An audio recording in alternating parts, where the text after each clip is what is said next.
Okay, well here we are in Fusion 360, and if I run up through some of the projects I've worked on, you probably recognise one or two. For instance, this one here, the magneto end cover, and what you'll see is repeated attempts to get the thing right. There's the fork links. They were relatively straightforward to make. I think I've done a video of that. Crest spindle bracket, that was fine. Nice, easy, simple stuff. Again, back to the magneto end cap. Still haven't got that right, by the way. This project here was it's an automatic advanced, not automatic, vernier advanced retard, sprocket retard for vintage motorcycles. A clamp tool. This is some kind of table clamp I was working on. A plaque for my granddaughter. These were bits here that I just did for the rapid turn, just to see what was what with it. Spline shaft, we carry on. Quite a few there, a lot of work involved. Back onto crankcase spigots. This is part of that BSA Fury engine, and now here we come to the job that I'm about to start, which is this hub. And you'll see there's a lot of attempts getting the sprocket, the angles right, and also you recognise this is an angle table for putting the rotary table on, so I can mount it at different angles. All various attempts at drawing a wheel. I can assure you getting the spoke angles and everything right on this was a nightmare. A little doodle there of a locomotive wheel for future reference. Again, more on the timing. Here you'll see some spiral bevels. I was trying to get those to work, can't.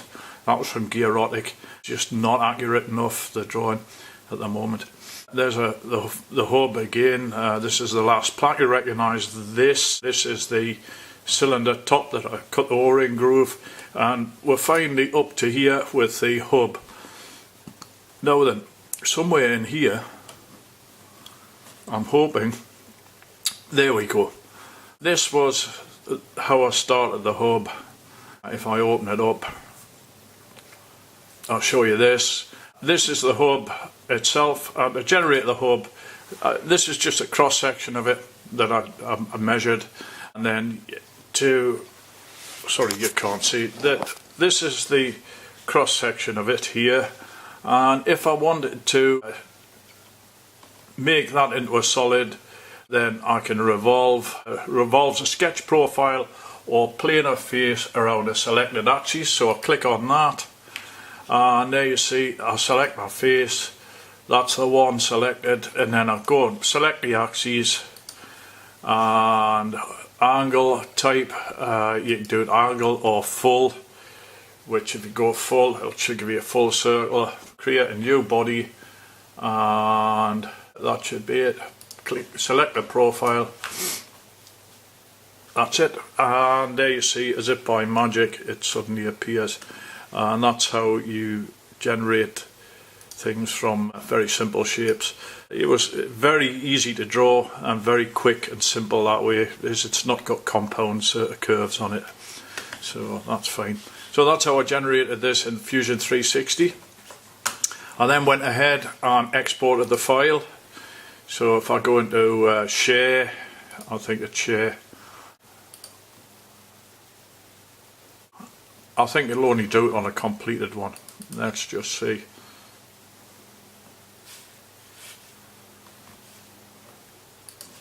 We'll cancel that, and we'll go into this.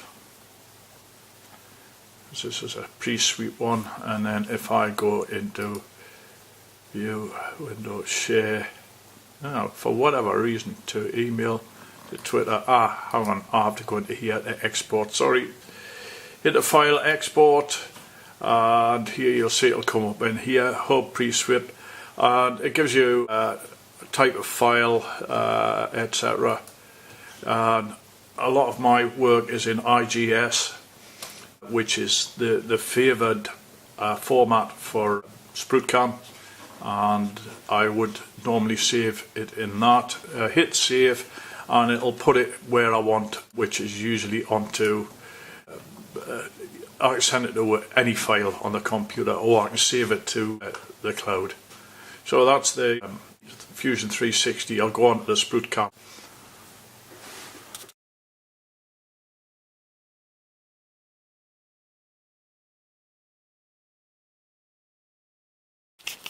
Okay, after a lot of searching, if you don't use this very often, it's easy to forget where things are. You go into machine setup, and here you see this X-axis table setup, clear table. It doesn't see really what's on there, but if you click down here, horizontal A axis, tilted axis is the one we're after, so I click on that. Magic, there it is, it's appeared. I just noticed while I was playing around there's a nice feature there. I have the crest spindle which I fitted myself, but just for appearance's sake, that's exactly how I've got mine mounted. So, well, not quite like that, I've got a bit more clearance around here, but it's interesting to see that. You get various positions for the crest. You can have the crest horizontal, which I can do too, or you can have vertical right, which I can do, or vertical left, which I can't do because I haven't got enough clearance under there. However, well, I don't know, yeah, I have got clearance under there, but it's too close to here on this side. I didn't make my bracket long enough. One day I'll change it. Anyway, I don't want any of those, so we'll go back to main spindle, and that's it. Now I'll import my drawing.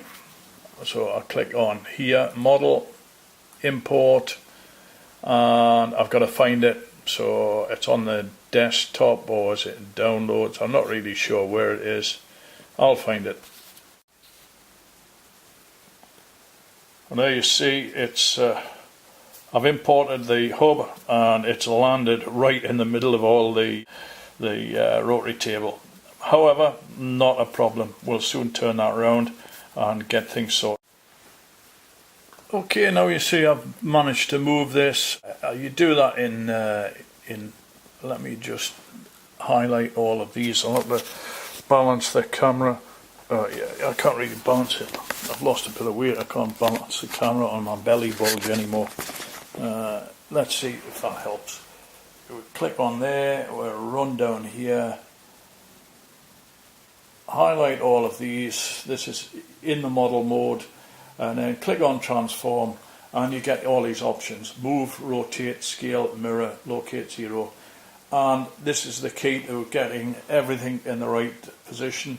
I've moved my 0 point to this end. I've moved the work along and up and all over the place. But basically it's all X and Y dimensions and Zs. You need to know the diameter of the workpiece, otherwise you'll be in trouble with it. But anyway, that's the work set up, ready for use. If I close that and go back into machining and setup, I can then set the tilting axis to the correct angle, B position, I think it's that one. If I say 14, and there we go, and that's it at the right angle now to start drilling, countersinking those holes. So I'll go ahead and nominate them.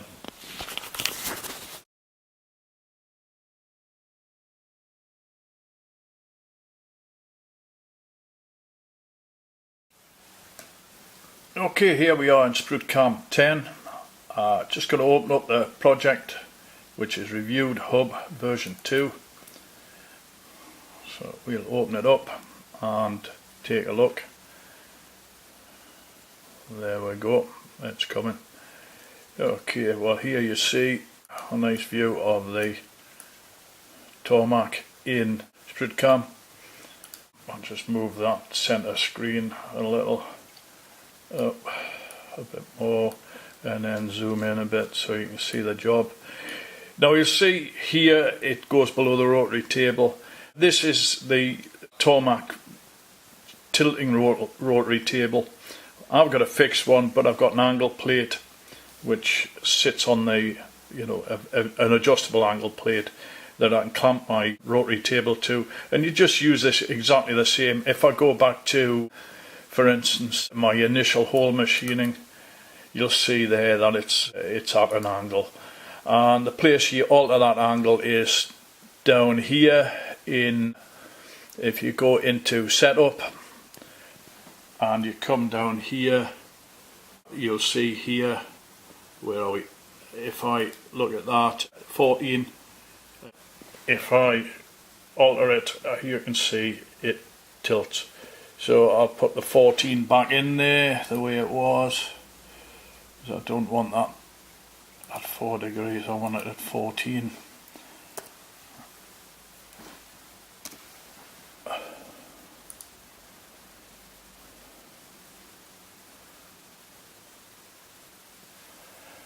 There we are, that's it, back at 14 again. I'll come out of there. Now then, hole machining 6, hole machining 5, yeah. So 5 is spot drilling around here, and 6 is spot drilling here. These holes are drilled vertically through this flange. For all they come out at an angle, it's just the way the geometry is. However, these holes are drilled at 14 degrees and 13 degrees respectively. It was an absolute nightmare drawing the spokes, drawing the holes in the right position. It took a lot of consultation with the guy who I'm doing the job for. But anyway, I've got there with it. So that's the 6 machining. The next phase is to do some counter sinking, so I'm going to have to turn that around. So I'll flip that 360. So this face is sticking out over.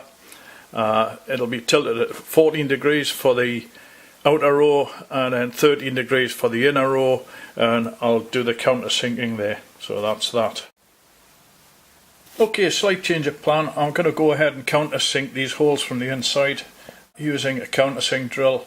I've just generated that 90-degree tip, as you'll see up here. 8.7mm diameter, that's the diameter I want the countersink to be, so I don't know what to do as to where. Feeds and speeds around about 500 RPM for a countersink, otherwise you get a lot of chatter if you go too fast. We'll see what happens. Work feed, it's on smart cut, but work feed, plunge feed, it should be 20% of, as I say, 20% of the plunge is the work feed, because otherwise it'll be too rapid. Into strategy, I'm going for a simple drilling cycle. No transformation required at the moment, so we'll click OK, and that's the tool in. And then we'll have to go and select the holes. So to do that, I come on to here, and I have to pick the holes that I want. Now, in order to do that, and to make things clearer, I can remove the drawing of the machine by clicking on that. You see it's disappeared there. I'll move the hub into position, then I can go in and rotate. The reason I'm doing that is so I can select the holes. To select the holes, I click on this, and then you will see that's a hole picked. So I've got to go around the whole of that hub and pick those holes. So I'll do that. I find it easier to pick a few at a time, so I'll pick 1, 2, 3, 4, 5, 6 there. And then to generate the centres, I click on centre, and it puts those centres in there. And it has some arrows. The significance of those arrows I'll point out. If you look at the screen, you will see here you have little arrows pointing down over and up over. Now then, if the arrow's pointing up over, the tool will approach from this direction. So you want those to be. Now I know this looks crazy because I'm going to put them all up inside the hub, and there will be a collision at the top as the tool descends, but I've got a way around that with the machine because I've got a right angle drill that will fit inside here and should be able to do the countersinking. But we'll find out the hard way maybe. But for the moment I'm going to make this program like that, so I need to hit the select button and change these arrows to up. There you go, and you will see they all go in that way. So I'll go around and do that to all of these.